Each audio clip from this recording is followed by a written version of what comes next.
Bonsoir à toutes, on se retrouve dans un live, il est 21h48 et j'espère que vous allez bien.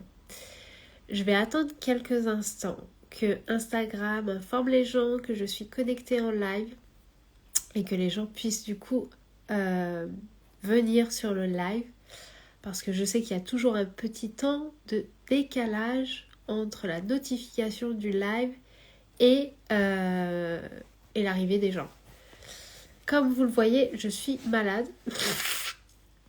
Donc je risque aussi de me moucher de temps en temps durant ce live.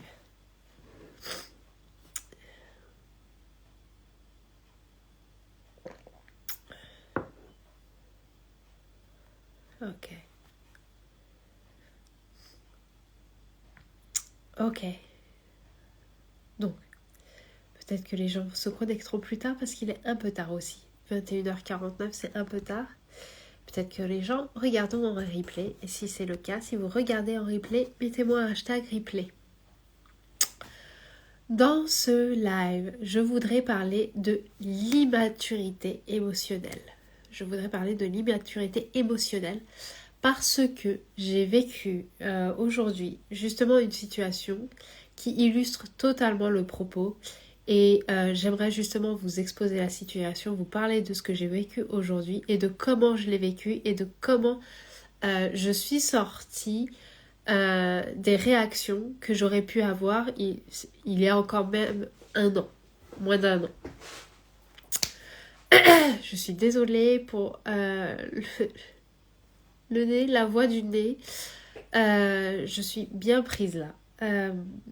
Donc, comment je vais vous exposer ça pour pas que ça soit trop long non plus.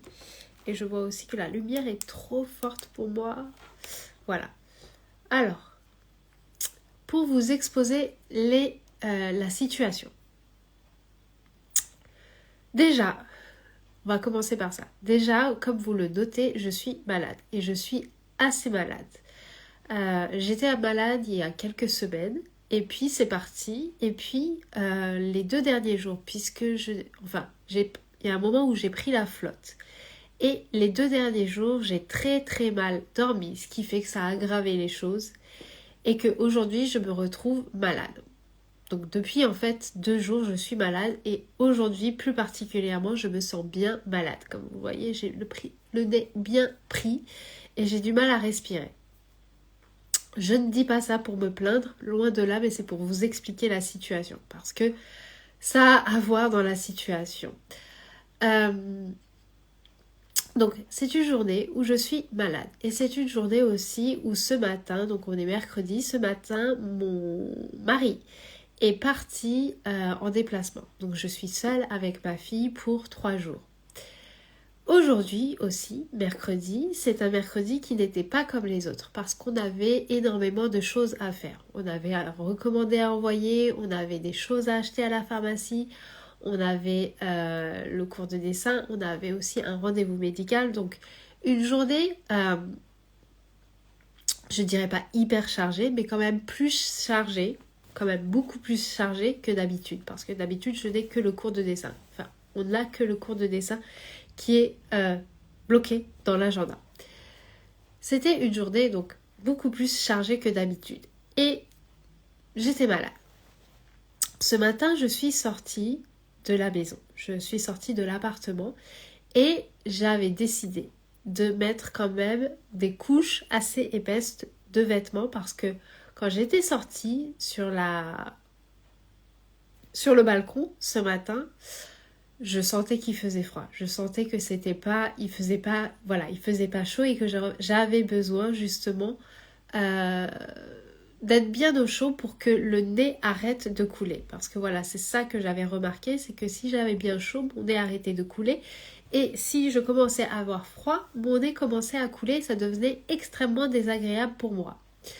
Donc, j'avais mis une couche de vêtements. Donc, un sous-pull. Alors, c'est l'histoire. Le sous-pull qui est transparent et un pull par-dessus. Un pull assez chaud par-dessus, plus mon manteau. Je suis partie comme ça ce matin avec ma fille pour faire d'autres petites courses et pour aller au parc. On est parti, je pense, sur les coups de 10h. On était au parc sur les coups de midi. Et le soleil, on est dans le sud, le soleil a commencé à bien chauffer, bien taper, bien montrer le bout de son nez. Et là, j'ai commencé à avoir chaud, mais vraiment chaud. C'est-à-dire qu'on est passé du froid au chaud en 2 heures. Pour vous dire, ma fille était torse nu, tellement il faisait chaud. La problématique, c'est que le soupul que j'avais choisi ce matin, comme vous voyez, il est transparent. C'est la seule chose que j'avais en dessous de mon pull. Donc j'avais mon sous-pull plus mes sous-vêtements. Et j'étais extrêmement mal à l'aise de devoir enlever mon pull dans le parc et d'être avec ce sous-pull sous lequel on voit distinctement quand même mes sous-vêtements. Donc j'ai décidé de ne pas enlever le pull et tout simplement de chauffer au soleil et de gérer comme ça. Ça a été dans le parc et puis on a décidé de partir du parc pour rentrer à la maison.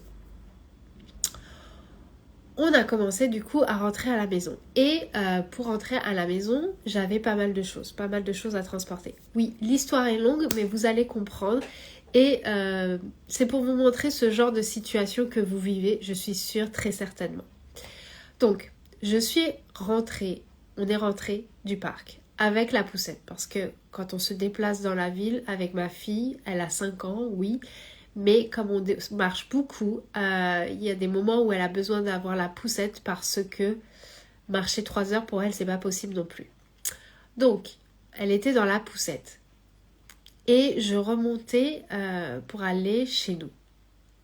Et bien sûr, pour monter chez nous, c'est en pente. Donc moi, j'étais en train de la pousser dans la poussette et de monter la pente avec mes couches de vêtements et le soleil qui pointait le bout de son nez. En plus de ça, j'avais la trottinette. J'avais la trottinette avec moi parce qu'on était au parc, on avait voulu prendre la trottinette, etc. D'habitude, ça passe nickel. Mais voilà, aujourd'hui, il y avait la trottinette en plus. Et ce qui s'est passé, là où tout a basculé. Donc j'avais trop chaud. J'avais énormément de choses. J'avais la trottinette, j'avais la poussette et sur la poussette j'avais même des couvertures parce que ce matin on était sortis, il faisait froid. Donc j'avais mis une couverture en plus. Donc j'étais chargée. Plus mon sac à dos, j'étais chargée à bloc. Plus j'avais trop chaud. Plus j'étais malade. Enfin, je suis toujours malade. Et on arrive à un endroit du trottoir. Un endroit du trottoir, pour pouvoir continuer le chemin pour arriver chez nous.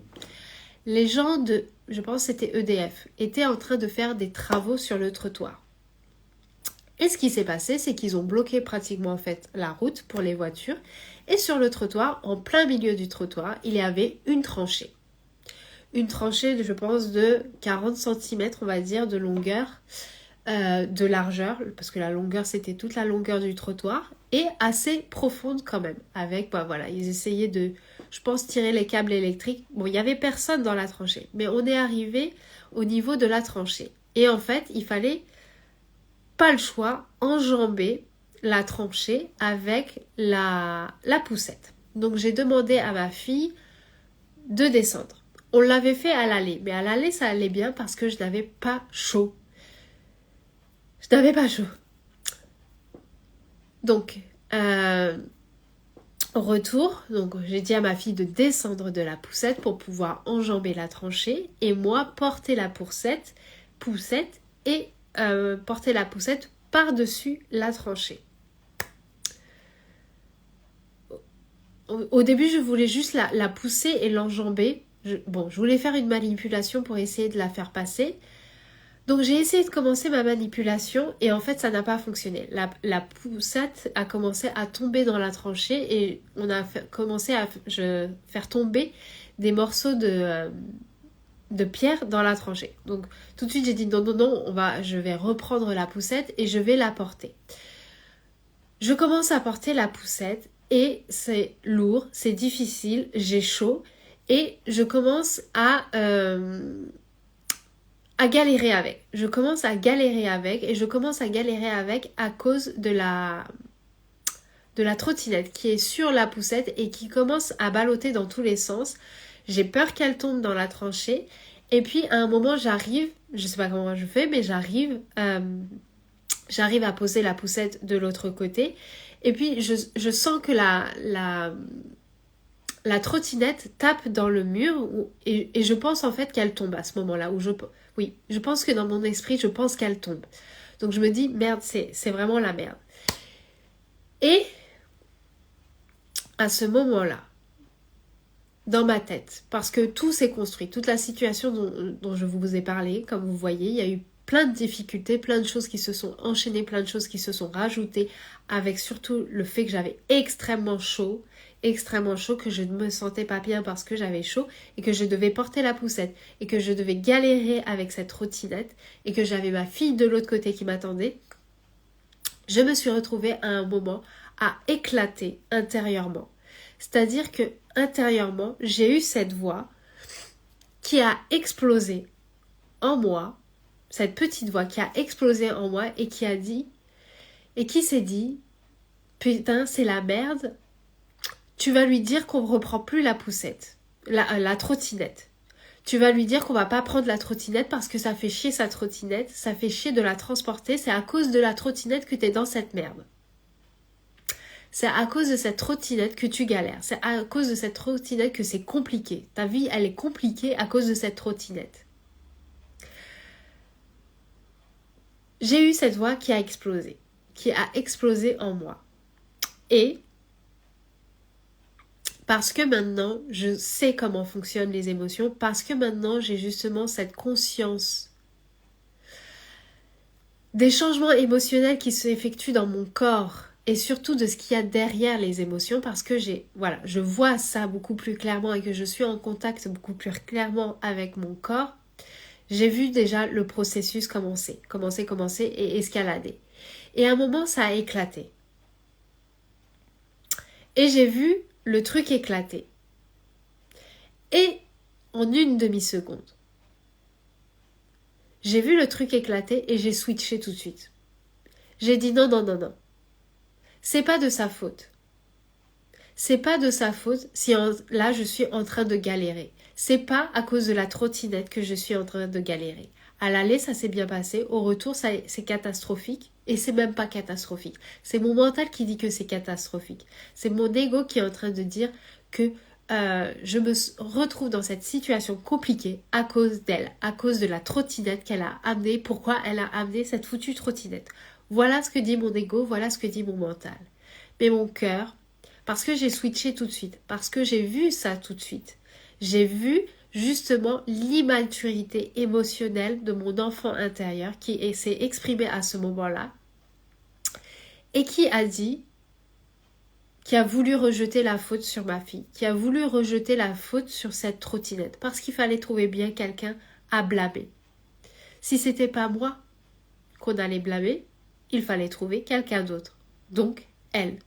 La seule personne présente, c'était elle. Vous pouvez être sûr que s'il y avait eu mon mari à ce moment-là, mon ego aurait trouvé toutes les raisons de l'accuser, lui et pas elle. Ou alors les deux. Mais en général, mon ego s'attaque à lui.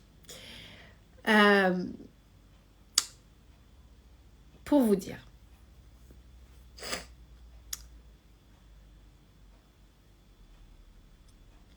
Mon enfant intérieur était en train de se sentir comme s'il était dans une situation extrêmement difficile, dans une situation trop compliquée pour lui. Et le mécanisme, justement, de mon mental, de mon ego, ça a été de rejeter la faute sur l'autre, ça a été de blâmer l'autre. C'est quelque chose que l'on voit tellement dans la société et c'est quelque chose que j'ai vu tellement, moi, enfant, dans la relation que mes parents avaient vis-à-vis de nous et vis-à-vis aussi d'eux. Cette immaturité émotionnelle de mon enfant intérieur, je sais aujourd'hui que c'est la résultante même de la relation que j'ai eue avec mes parents et de la relation que eux ont eu entre eux deux, où ils ont utilisé le fait de blâmer, le fait de rejeter la faute l'un sur l'autre, alors que c'était eux qui étaient en difficulté. Coucou 1, 2, 3 écologique, j'espère que tu vas bien. Voilà, je sais que ça vient de là. Je sais que ça vient de là et je sais que c'est pour ça que j'ai eu tant de difficultés pendant tant d'années durant ma parentalité pour mettre en place justement une parentalité bienveillante. Parce que cette parentalité bienveillante, elle demande de prendre sa responsabilité. Elle demande justement de gérer ses émotions. Elle demande une maturité émotionnelle beaucoup plus importante que la maturité émotionnelle des adultes de ce monde d'aujourd'hui. Elle demande de savoir gérer ses émotions. Elle demande de décortiquer ses émotions, de rester en contact avec ses émotions et surtout de gérer les réactions par rapport aux émotions. Aujourd'hui, je ne suis pas tombée dans la réaction par rapport à mon émotion de colère, d'être là et de galérer alors que j'avais chaud, alors que j'étais malade, alors que j'avais une tonne de choses dans cette poussette, alors que EDF fait des tranchées en plein milieu du trottoir. Je n'avais qu'une seule envie, c'est de réagir et de la blâmer. Et de lui dire, on va plus ramener ta trottinette. C'est plus possible. On va plus faire ça. Mais tout de suite, c'est même pas moi qui parlais à ce moment-là. C'est pas moi qui parlais à ce moment-là. C'est mon enfant intérieur qui parlait à ce moment-là. Plutôt même mon ego qui parlait à ce moment-là et qui n'avait qu'une envie, c'est de rejeter la faute sur elle, de blâmer, de la blâmer. Sauf que c'est totalement faux. Elle n'était pas responsable. À aucun moment, elle n'était responsable. J'ai l'habitude de ramener cette trottinette à chaque fois. J'ai l'habitude d'aller en ville de cette façon. Et ça ne pose aucun problème d'habitude. Le problème, là, c'était que 1, j'étais malade. 2, j'avais mis beaucoup trop de vêtements. 3, le soleil était sorti alors que ce matin, il n'était pas sorti. Ou alors on peut dire c'est moi qui n'ai pas regardé la météo à proprement dit. Si on regarde, la responsable réellement, c'est moi. Sur les 3 points, c'est moi. Mais c'est plus facile de rejeter la faute sur l'autre. C'est plus facile de blâmer l'autre. Surtout quand c'est un enfant. Ça, je pense que c'est des situations que vous connaissez. C'est des situations, en tout cas, que moi j'ai connues. C'est des situations qui étaient exactement les situations qui m'amenaient à être dans le cri, à utiliser les cris, à utiliser la manipulation ou à utiliser la fuite aussi, pour pouvoir fuir la situation, pour retrouver le contrôle sur la situation. C'est exactement ce type de situation qui provoquait en moi ces moments-là où j'utilisais exactement ce que je ne voulais pas. C'est exactement ces moments-là où mes émotions faisaient en sorte que je mettais en place dans le moment une parentalité complètement désalignée de ce que je voulais vraiment. Ça, je l'ai changé. J'ai complètement changé tout ça. Et ça, je l'ai changé parce que je comprends mes émotions maintenant. Je suis au contact des émotions. Je sais d'où ça vient. Et surtout, je sais à la fois les accepter, mais à la fois leur donner la place qu'elles méritent, qui n'est pas l'entièreté de mon espace, qui n'est pas l'entièreté de mon espace, qui est un espace restreint, celui de mon enfant intérieur. Parce qu'aujourd'hui, j'ai grandi l'autre partie en moi, qui est la conscience, qui est ce qu'on appelle aussi le parent intérieur. C'est la partie plus grande de nous, la partie qui est plus sage, qui a cette sagesse, qui a cette conscience, qui a cette maturité, qui a justement cette maturité émotionnelle.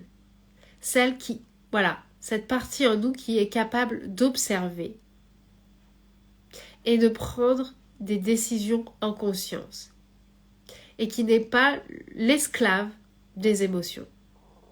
Et ça, tout ça, je vais vous l'enseigner justement dans Just One.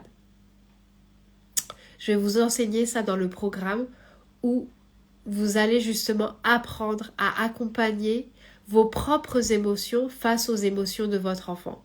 Mais c'est aussi applicable dans ce type de situation où il n'y a pas forcément les émotions de votre enfant, c'est juste des émotions hyper intenses, hyper fortes chez vous qui naissent et qui font que ça va pas du tout là. Et qui vous poussent à réagir, qui vous poussent à utiliser ce que vous ne voulez pas. C'est ce qu'on va voir justement dans Just One qui commence le 15 octobre. Donc si vous voulez le rejoindre, n'hésitez pas. Il reste quelques jours avant le démarrage du programme. Voilà ce que je voulais vous dire aujourd'hui dans ce live.